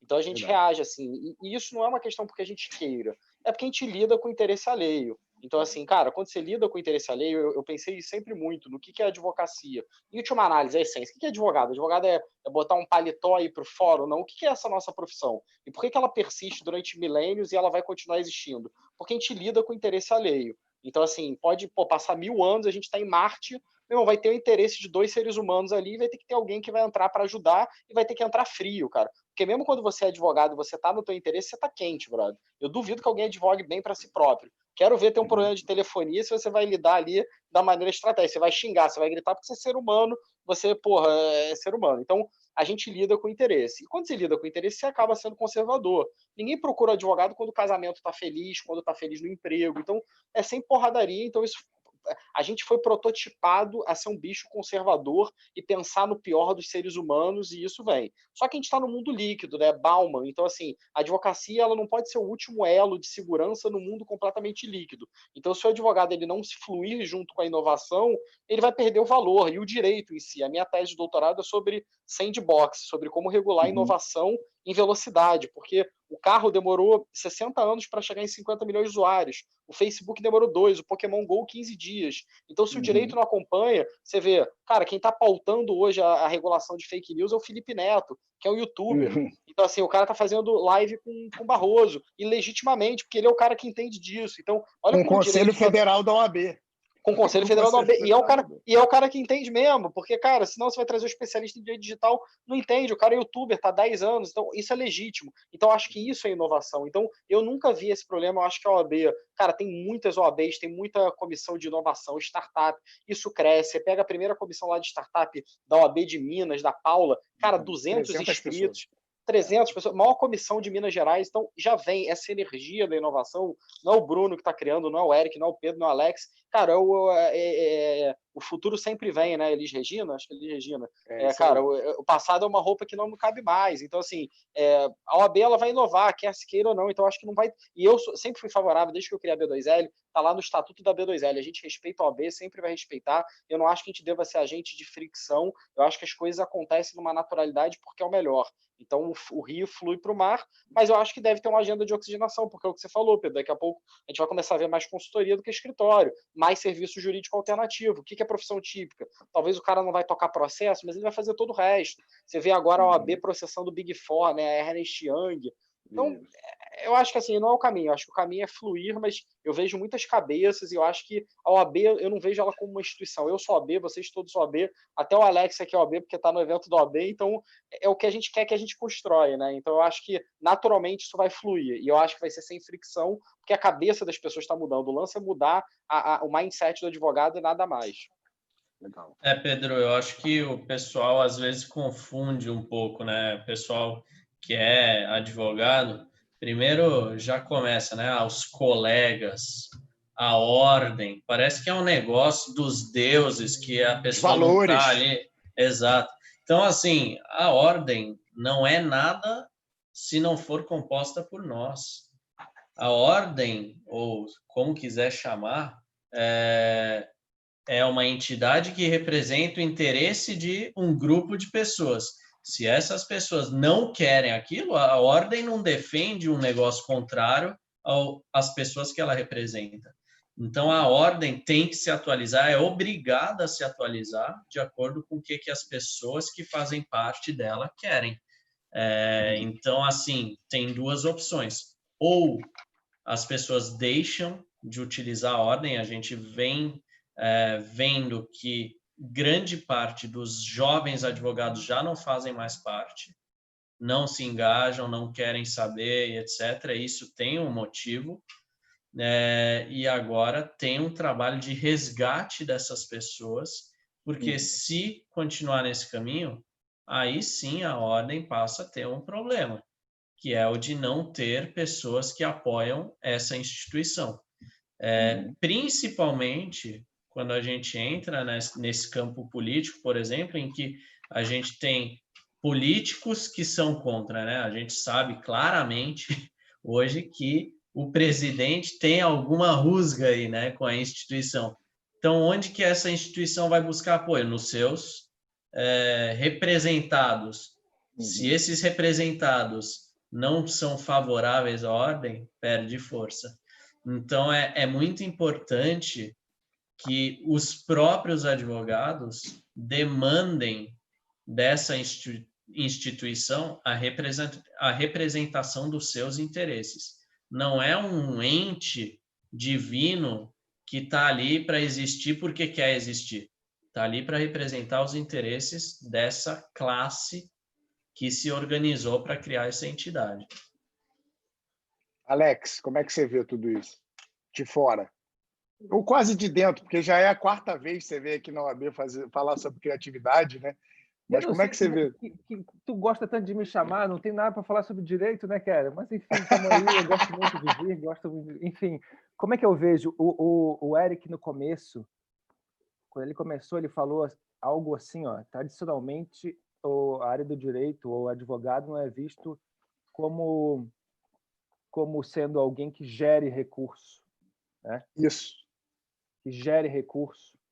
Cara, e o Bruno falou assim, ó, o advogado ali quando o cara tá ruim, chama o advogado, nunca chama para bem.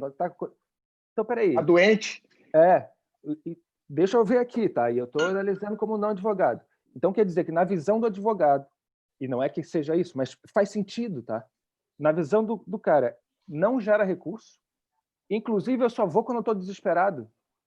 Maluco, para mim, uma OAB, quem faz parte da ordem, devia se criar um movimento de valorização dessa profissão de uma outra forma. Inclusive, para sair desse canto, e eu sei o potencial que tem um advogado como maluco. Eu sou muito maluco publicitário, eu crio outras empresas e crio outras ideias e operacionalizo ela. E isso é muito difícil, porque a minha função é romper barreiras, entendeu? Então, agora, nesse momento, tem um curso sendo criado com 40 professores do Brasil inteiro, em 2 semanas já está pronto. E toda a receita dele vendida é compartilhada. Eu não faço a mínima ideia como é que eu vou fazer isso de uma forma legal. O meu advogado está tentando acompanhar, porque ele vai vindo e criou-se, e cria mesmo um negócio, fica bom, vários profissionais, beleza, não é o processo. Mas como é que eu concretizo isso? Eu não vou chamar o advogado, porque ainda na minha visão, eu ainda olho com ele, porra, tem que explicar tudo, deixa eu estar pronto para o cara entender, e depois, se não entender mesmo, a gente já fez. Na margem da própria ilegalidade, o empreendedor brasileiro tem que fazer isso. Porque ainda vê o advogado da mesma forma que vocês dois apresentaram, de uma certa forma é isso. não gera dinheiro, na verdade, e eu só vou quando dá merda, quando estão me tirando dinheiro. Cara, como mudar essa percepção? Porque eu sei que, sim, principalmente no mercado de startup, a necessidade absurda do cara já começar com um planejamento, não vou falar jurídico, mas sabendo onde é que ele está botando a mão.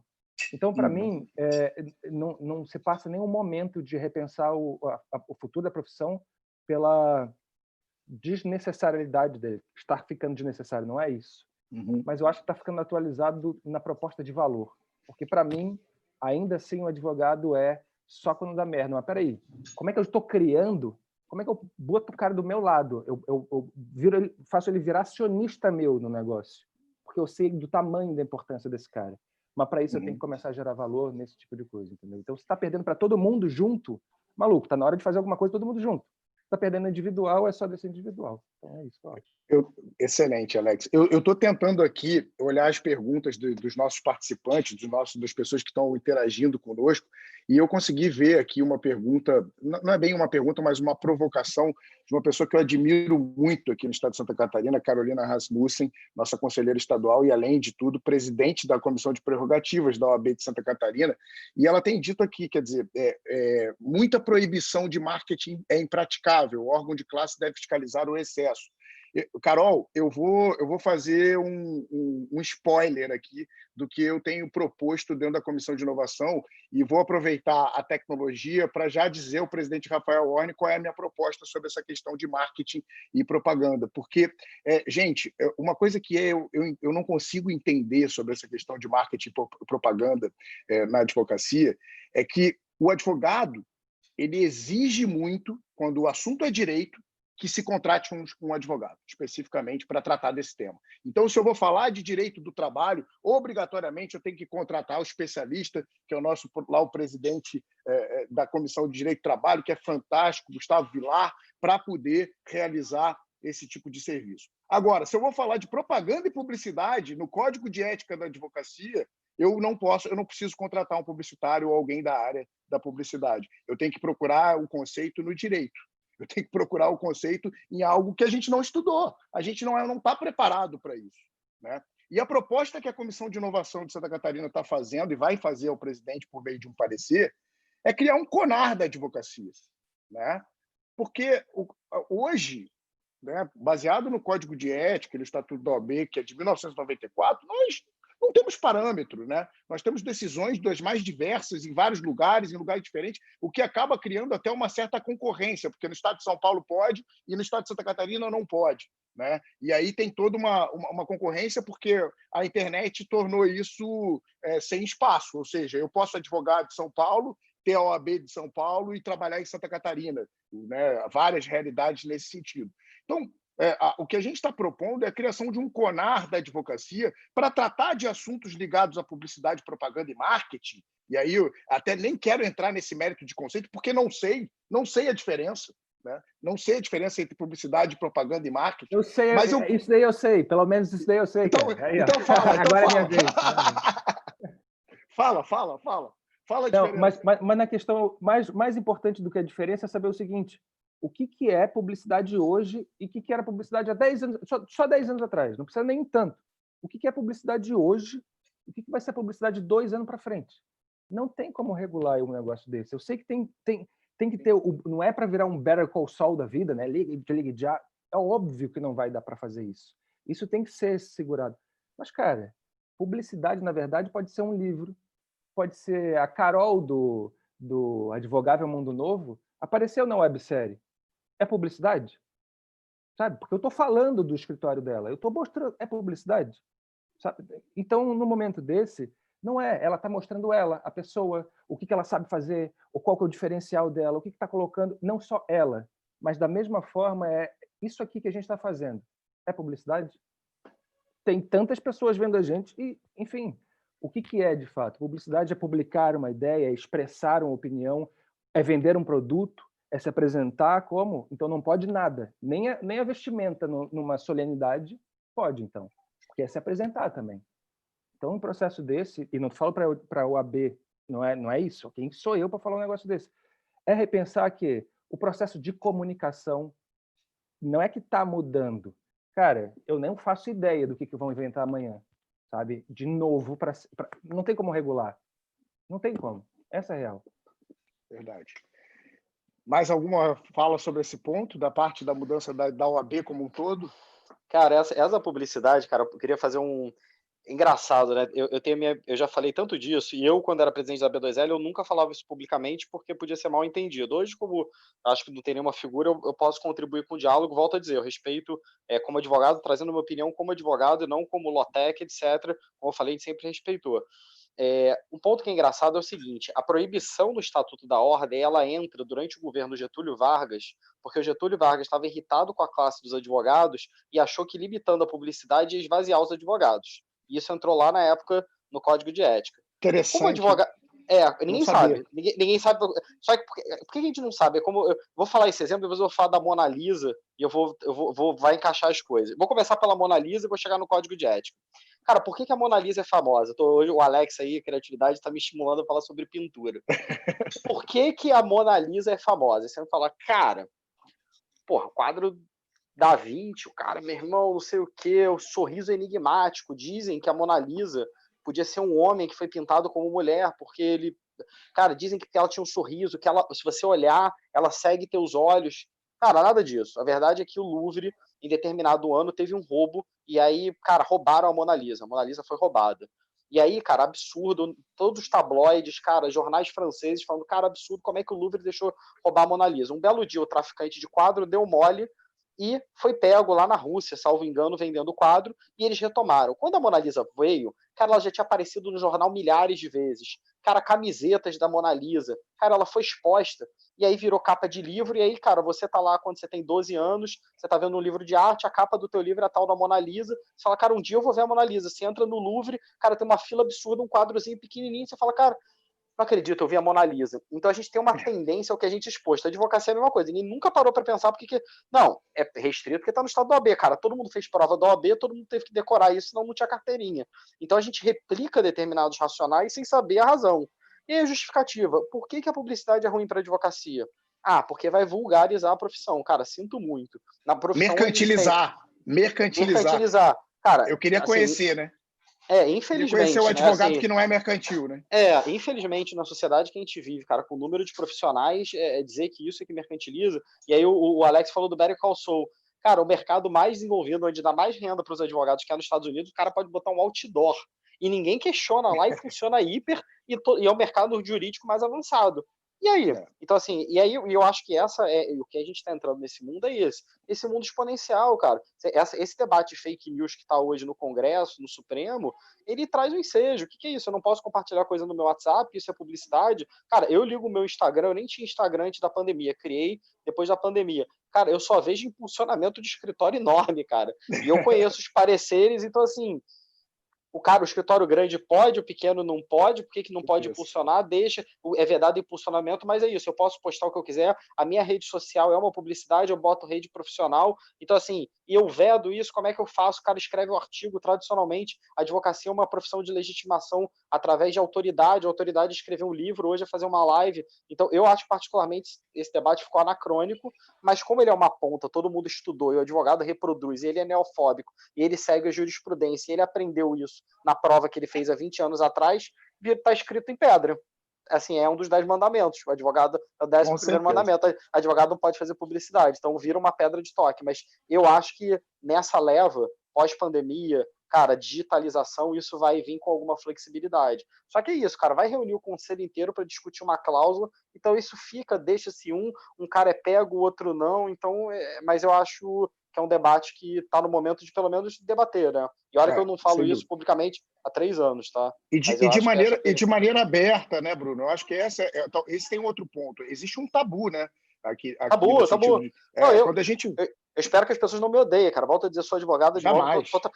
Não, mas porque às vezes, para algumas pessoas isso é tão escrito em pedra que isso eu tô falando um sacrilégio, assim. Eu tô pregando contra um princípio basilar, mas eu tô trazendo uma análise histórica e é isso. Mas eu acho eu vou parafrasear aqui Caetano Veloso. Então, Narciso acha feio que não é espelho.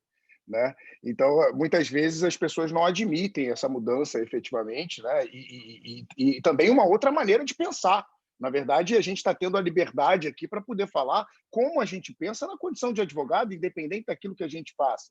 Né? Então, eu acho que esse é o grande ponto. Né? A gente ter a liberdade para poder expressar como a gente quer daqui para frente. E errar, talvez. Talvez não estejamos certos. Né? Talvez o que a gente esteja falando seja realmente uma besteira, mas eu tenho Pedro, a liberdade. Cara, posso trazer um negócio que, cara, pouca gente está vendo, mas é um negócio brilhante, cara. O Bar Association da Califórnia e do Reino Unido, ambos estão criando os projetos de sandbox, que é regulação por experimentação, que eles estão mudando princípios. A OAB ela tinha que ler sobre sandbox, não é fazendo propaganda, eu escrevi um livro sobre isso. Fantástico. Cara, tem o parâmetro da Califórnia e do Reino Unido. Cara, a gente não precisa mudar a legislação, a gente pode criar um protótipo. Cara, vamos dar uma licença para meia dúzia de advogados fazer publicidade, ver o que acontece, vamos testar e validar, deu certo, a gente expande. Então a gente também não precisa mudar uma coisa do dia para a noite, vamos progressivo, MVP, prototipagem, então só para contribuir, que eu acho que esse é um tema que pouca gente tem tido conhecimento. Se quiser, depois eu mando o link aí dos sandbox que estou contando. Califórnia e Reino Unido. Eu confesso para você que eu já olhei esse teu projeto, inclusive porque na minha profissão, hoje eu sou assessor jurídico do Sebrae de Santa Catarina, e essa também, eu sempre digo que Sebrae e OAB, embora eu esteja há pouco tempo na OAB, eu estou há muito tempo na entidade Sebrae. Né? E eles são muito parecidos. Eu acho que lá, em 1960, alguém copiou alguém nesse estatuto social, porque são muito parecidos. Né? E hoje o Sebrae também vive esse dilema, né, de inovar e de criar a transformação digital. E com mais amarras do que a própria OAB nesse sentido. Então, o estudo do sandbox, do processo de inovação aberta para as entidades, como o Alex colocou aqui, federações, associações, que é onde se enquadra a própria OAB, eu tenho me debruçado muito e, com certeza, depois dessa live a gente vai conversar e, de repente, quem sabe, começar com a OAB de Santa Catarina aqui, com o aval do nosso presidente Rafael Horn, para fazer esse teste aí que você está apresentando. Mas aí, gente, para a gente finalizar, e felizmente essa nossa live está acabando, né? A gente tem aí mais 9 minutinhos aí, mas eu queria entrar num outro mérito, Bruno, e principalmente Eric, né? E Alex também, mas o Alex já até começou esse mérito. Falar um pouco, Bruno, e principalmente da tua experiência com a Inglaterra, né, com o Susskind, né, no sentido de mudanças de escritório de advocacia, né? Porque hoje a gente vê uma realidade dos escritórios de advocacia, quer dizer, que são divididos em administrativo e jurídico. Né? Você não tem RH, você não tem a parte financeira, você não tem inovação, você não tem design. Né? E a grande questão, e aí até entrando um pouco nessa pegada de será que a OAB se aproxima das legal techs ou não, é que lá, né, onde a gente estuda, lá fora, os grandes escritórios, eles estão desenvolvendo as legal techs, porque, vamos lá, para você desenvolver uma startup, você tem que ter, no mínimo, 3 personas, vamos chamar assim. Persona número 1, cara de design fantástico. Persona número 2, aquele que identifica dores e desafios. Persona número 3, TI. Né? Para que isso funcione. Se não tiver a persona número 2 que identifica desafio, e essa só pode ser um colaborador do direito, porque é ele que vai identificar a dor, é óbvio que isso não vai dar certo. Né? É óbvio que essa legal tech não vai para frente. Então, não adianta regular essa situação. Deixa que a inovação faça a coisa acontecer. E dentro da questão dos escritórios de advocacia, como é que você vê isso? Você acha que é possível a gente adaptar essa realidade da Inglaterra, onde os escritórios começaram a perceber que a inovação é um mote e que eles podem, a partir dali, fazer novas legal tech, desenvolver, empreender, diminuir o custo do cliente, que eu acho que esse é um ponto, né? O modelo freemium, que esse livro tanto fala, né? Como é que a gente pode fazer isso no Brasil, na realidade brasileira? Cara, acho que o livro que você citou é muito legal, porque tem o caso Nós 8, né, que é muito legal, do Helder, um artigo, cara, brilhante, recomendo a todo mundo ver o modelo freemium, e a gente pensa, às vezes, no modelo freemium, e pensa, cara, escritório pequeno. A gente tem um caso do escritório, cara, o escritório, maior escritório do Brasil, tá? E ele vende hoje pacote, então a fintech começa a trabalhar com ele não cobra, ele só cobra no primeiro round de investimento. Aí você fala, cara, a OAB nega, não, cara, a gente não lida com êxito. Quantas vezes você não bate no teu escritório e fala, cara, se você ganhar a causa, eu ganho junto. Se você receber investimento, você me paga. Olha que alinhamento de expectativa que o Alex estava falando. Eu quero trazer o cara para ser meu sócio. É isso, é meu sócio. Se eu der certo, você me paga, se não. Então, acho que a gente tem modelos no Brasil que são muito legais, e um sócio dizem que é um dos caras que mais fatura, então é muito bacana, é um cara brilhante, não vou citar nomes para não fulanizar, mas, cara, um caso brilhante. Cara, a gente, por exemplo, lá no escritório, a gente criou a aceleradora que é a Life, que a gente acelera vários Lotecs, e aí eu fui ver lá o Ellen Hanover no Reino Unido tem. A gente tem um time de designer, o Eric falou sobre legal design, visual law. Cara, hoje a gente faz um trabalho gigantesco, cara, quase todas as nossas expedições saem com infográfico, cara, a gente faz um trabalho gigante, a gente vende às vezes, tem cliente que nos demanda para pegar um contrato e transformar ele só isso. A gente tem um time de design, só que é esse problema, eu não posso ter um design na minha sociedade de advogados, que é uma sociedade típica, mas no mundo de visual law eu não teria que ter um designer como sócio, e aí o problema do escritório de advocacia, o cara não empodera, o cara designer ele é secundário, porque ele não tem OAB, o Eric falou isso, colocou lá os semideuses, cara, o elevador privativo, então se o cara não é advogado, ele não...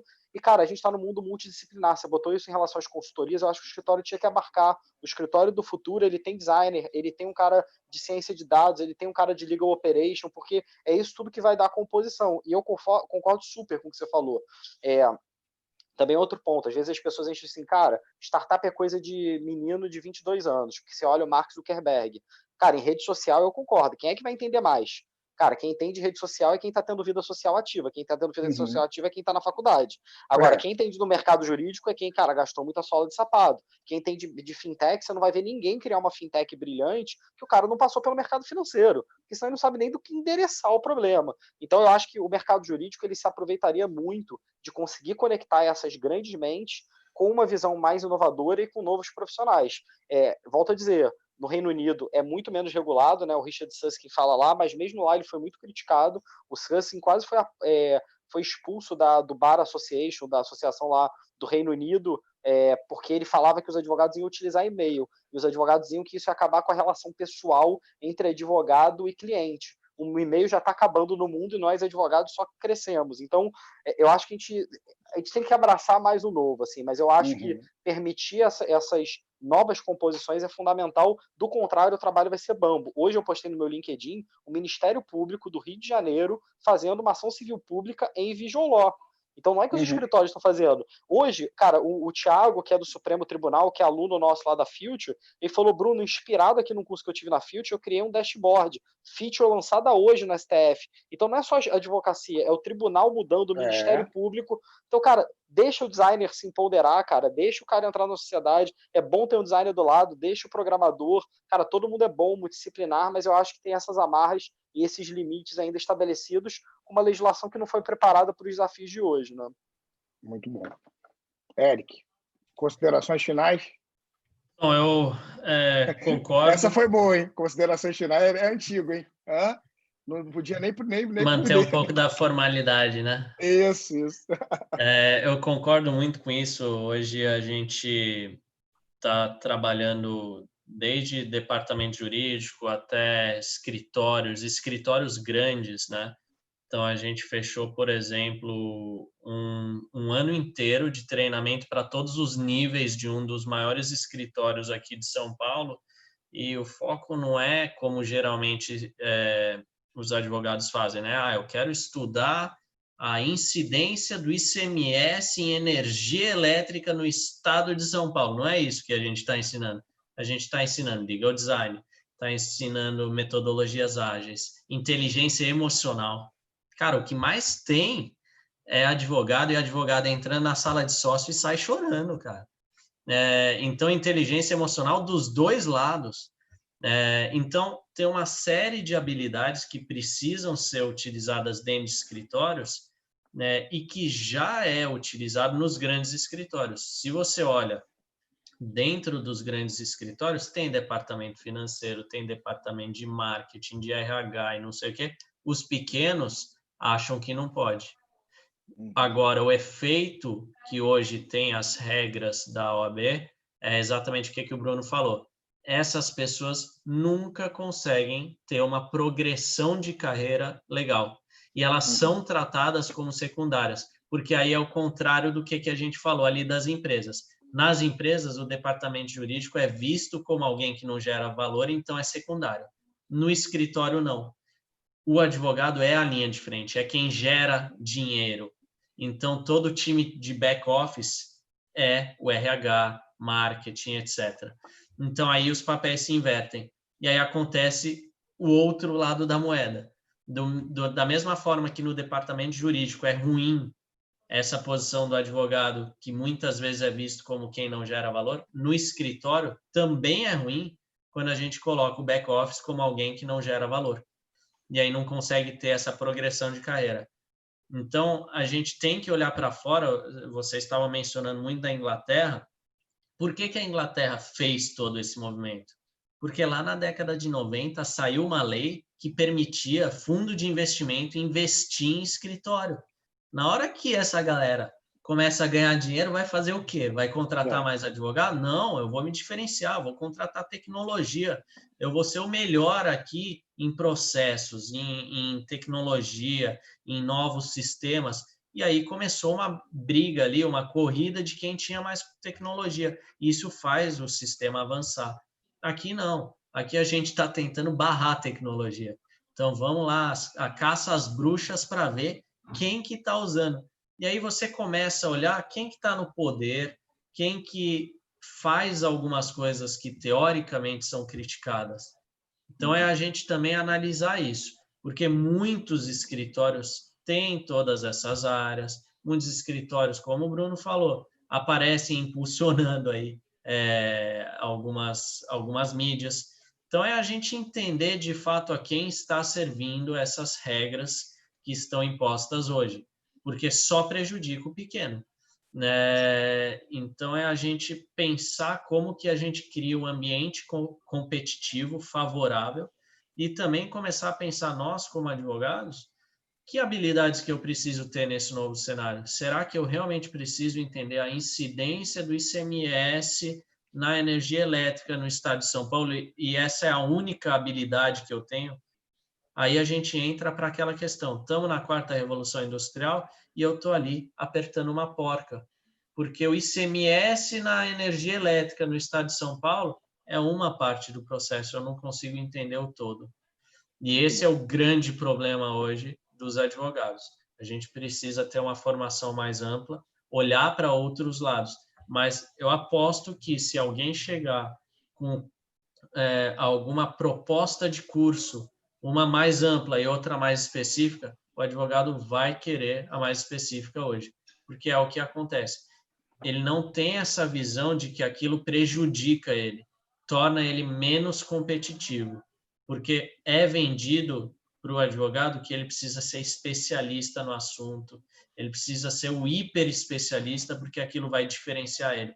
Não, no momento em que tudo automatiza, quanto mais especialista você é, menos multipotencial, para usar a palavra do Alex, você vira. Eric, obrigado. Eu vou encerrar, porque eu quero deixar o final, não sou eu que vou encerrar essa palestra, quem vai encerrar é o Alex, tá? Mas porque a gente já está ultrapassando os limites de 1h30 aqui, mas eu quero agradecer a vocês, quero fazer um agradecimento especial ao presidente Rafael Horne pela oportunidade de ter aberto esse webinar para que a gente fale com liberdade aqui na OAB de Santa Catarina e tenha condições. E já quero te fazer uma provocação. E também a outras pessoas. O presidente Marcos Vinícius, o presidente Pedro Miranda, a presidente Cláudia Prudente, da Caixa de Assistência, todos eles que fizeram isso acontecer de alguma forma, eu agradeço. Mas eu quero te fazer uma pergunta final, Alex. Borogodó é a moeda do futuro? É a moeda do futuro, é a moeda do presente. E aí que vem... Primeiro, boa noite a todos. Muito obrigado por a gente estar aqui. Foi um grande prazer conversar com vocês três aí. E já é uma grande inspiração para mim, passaram a ser os outros dois. Borogodó, a moeda do futuro, é uma bandeira que a gente levanta na transformação criativa, na transcriativa. E eu volto a botar um pensamento aqui que eu acredito que o CNPJ do futuro é a união de CPF. Então, independente de qual que é o nosso CPF, de que forma isso acontece, é assim que a gente começa a fazer o próximo negócio. Vivendo em ecossistemas, uma ideia aqui, outra ideia aqui, pode se cruzar e dali nasceu... Sabe-se lá, eu deixei de ser o que eu formei para ser um empreendedor daquele tipo de história. Então, enfim. E num processo desse, eu lembro um grande advogado aqui de Floripa, que é um amigo meu, que em 2013, 2012, eu ficava falando para ele assim, ó, cara, entra no ambiente de startup, vai lá falar com aquela molecadinha para tu aprender a linguagem que eles estão falando. 2013. Startup não sabia o que era. entra nisso, vem para cá, ele ia lá na minha empresa para ficar isso, porque isso daqui a pouco vai dar certo. Esses caras vão precisar, esses caras estão órfãos de profissionais que possam ajudar esses caras a resolver problema. Esses caras podem ser hoje os caras que estão com essas empresas gigantes aqui. Amanhã serão os criativos, pessoal. E não é o criativo que pinta um quadro, não é o criativo que faz isso. O criativo, a gente aqui, um contador, ele está tão atazanado com a profissão dele, com a tecnologia e transformação digital, quanto qualquer um. Esse cara vai precisar se expressar profissionalmente de outras formas, inclusive com a capacidade mental que ele tem para isso. E nesse processo vem a transformação criativa, não o nosso projeto, mas como um movimento. E nesse negócio é a valorização do humano em cima disso e da multipotencialidade. Então, no final de tudo, não é memorizar um calhamaço de lei, né? Mas é saber o que fazer com ela. E saber o que fazer com ela, meu cara, é o borogodó, sim, é o que fazer com isso. É todo esse argumento que a gente pega ao longo da vida e conecta o ponto A com o ponto B, e dali tu resolve o problema. Então, o borogodó bem brasileiro, nesse caso, falando, é uma das grandes diferenciais nossos como povo, e eu acredito, um grande diferencial de negócio que a gente tem, se a gente usar o que a gente sabe como brasileiro fazer, que é dar nó em pingo d'água, resolver problema, usar para o lado positivo. Driblar. Exato, tá aí um grande diferencial competitivo que eu acho que a gente tem. E é isso, inovação. Se eu for falar do Vale do Silício, é uma metodologia. Se eu for falar de Israel, é outra. Se eu for falar da Índia, é outra. Da China, é outra. Cara, se reconhecer como um processo inovador do Brasil, não estou falando em borogodó, mas uma outra forma de fazer, por que o próprio direito não pode olhar para isso? Que quando a gente fala de colaboração, não é isso? Borogodó é isso desde que a gente se entende como brasileiro. É colaborar de outra forma, para crescer. Enfim, eu acredito nisso. Valeu, gente, pessoal. Muito obrigado. Um grande abraço a todos. Que vocês tenham uma excelente noite. Boa noite, pessoal. Valeu. Aproveitem a convivência com seus familiares. Um grande abraço.